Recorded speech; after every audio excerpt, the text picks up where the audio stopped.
porque a todo momento que ele fala, ficam interpelando, ficam falando outras coisas, ficam gritando. Então, por favor, o escopo da reunião é ouvir o ministro. Ele está falando, fazendo as respostas, mas a todo momento que alguém grita e atrapalha, você perde a linha de raciocínio. Então, é muito difícil concluir uma linha de raciocínio com 7 minutos, com pessoas gritando. Então, apenas isso. Não, eu sei. É todo mundo falando de maneira generalizada, deputado. Não é generalizado. Então, passar a palavra à deputada Jandira Fegali, que vai acumular o tempo com a liderança da minoria. Não entendi aquele tempo ali, presidente. Senhor presidente, senhor presidente Francischini, deputada Marcivânia, presidente da CETASP, deputado Helder, presidente da Comissão de Direitos Humanos, o som está baixo mesmo. O som está muito baixo. Eu gostaria, em primeiro lugar, dizer que eu estou aqui há 3 horas e 23 minutos, ouvindo atentamente o conjunto das intervenções e também o ex-juiz e atual ministro do governo Bolsonaro, o senhor Moro, e a palavra que eu menos ouvi aqui foi democracia. E me chama a atenção que nós estamos dentro do parlamento brasileiro. E, sinceramente, eu esperava que o conjunto dos parlamentares aqui, de forma menos apaixonada, se preocupasse um pouco mais com o que o cidadão brasileiro que nos assiste espera de nós. Espera de nós. Sociedade brasileira, o cidadão comum, quando ele chega diante de um tribunal, ele quer a garantia do seu direito de defesa. Ele quer a garantia de um tribunal imparcial e a garantia de a conduta de um juiz que, de fato, não tome lado. Sinceramente, a questão democrática, para mim, é que está em jogo neste debate. É isso que está em jogo aqui, não é outra coisa. É a legalidade do processo democrático brasileiro, é o Estado Democrático de Direito, e aqui tem 3 comissões envolvidas.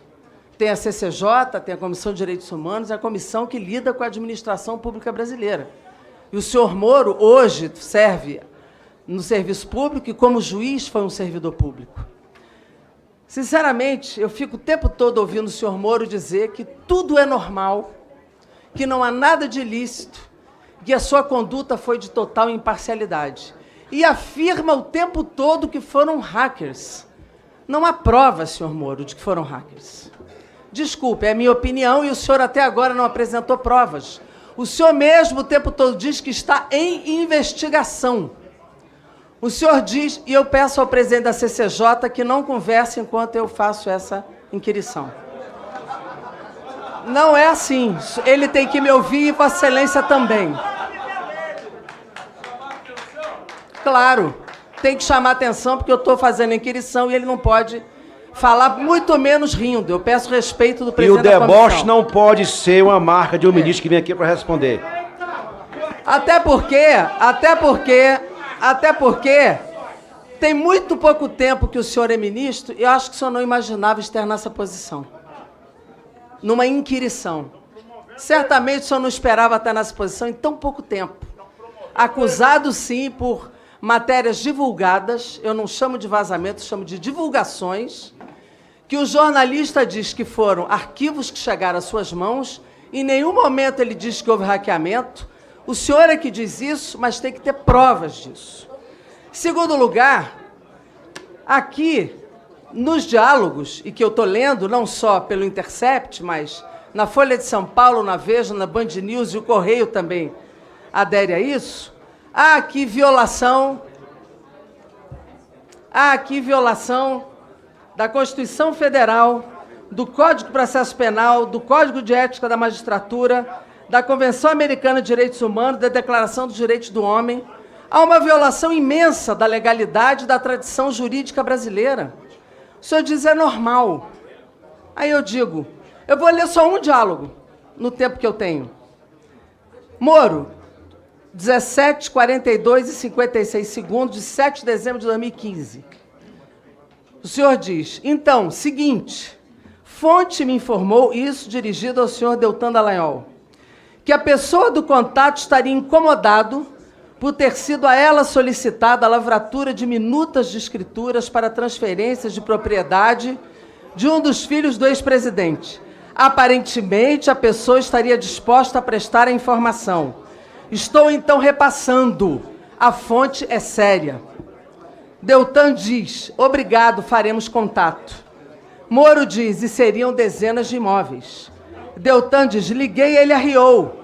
Disse que não tem nada a falar. Quando dei uma pressionada, desligou na minha cara. Estou pensando em fazer uma intimação oficial até, com base em notícia apócrifa. Aí o senhor diz, estranho, pois ele é quem teria alertado as pessoas que me comunicaram. Melhor formalizar então. Ora, isso é normal ou é crime? Essa é uma pergunta objetiva.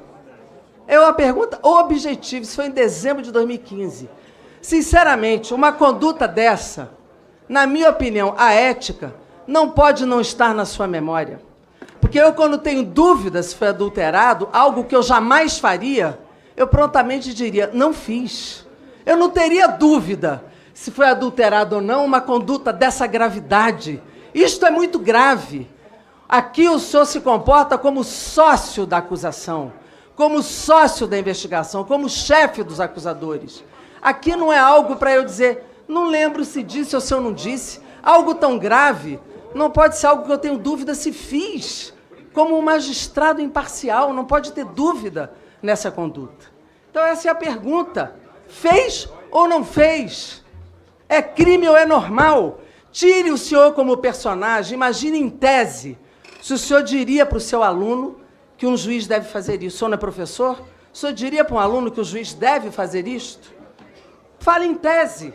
O senhor dando aula para um aluno seu, se um juiz pode cometer uma atrocidade dessa aqui. Essa é a primeira questão. Segundo, o senhor também optou por uma carreira, proveito próprio, opção política. Pode dizer o seguinte, mas o Eduardo Cunha, nós não estamos discutindo isso aqui. No sistema de justiça, cada caso é um caso. E se em outros casos houve uma condenação correta, num caso pode não ter sido, o que demonstra, inclusive, que por trás de uma sentença pode ter um projeto político. Em outros casos, isso não precisa. O que saiu não precisa de nada mais bombástico do que o que já saiu. O que já saiu já é gravíssimo, senhor Moro. Muito grave, não precisa de mais nada. Se não publicar mais nada, isso aqui já é muito grave. Não precisa de mais nada, não. Isso aqui já basta. O que já saiu já é significativo para qualquer punição absolutamente exemplar de um magistrado, que, aliás, essa conduta mancha uma magistratura que não merece ter muitos juízes bons nesse país. Aliás, a maioria. Mancha a procuradoria, que, aliás, a maioria dos procuradores não merece isso aqui, que são muito bons. Então, isso aqui, por si só, já é muito grave, já merecia uma ação exemplar. O que mostra que, pela conduta, e aqui, sinceramente, a Lava Jato precisa, sim, de um debate das suas consequências. Tem sentenças aqui que, na minha opinião, estão sob suspeição, sim. Algumas condutas estão sob suspeição, sim. E o que está em jogo aqui é a democracia brasileira. É a democracia brasileira. Até porque o que foi recuperado na Lava Jato, se nós botarmos na balança do ponto de vista econômico, nós vamos discutir quais foram as consequências da Lava Jato para este país, inclusive olhando para o departamento de Estado americano. Mas eu não vou entrar nem nesse debate agora, porque é grave para a soberania brasileira. Mas eu quero aqui discutir a sua conduta parcial. Então, a primeira pergunta que eu quero repetir, algumas que já foram feitas no meu tempo.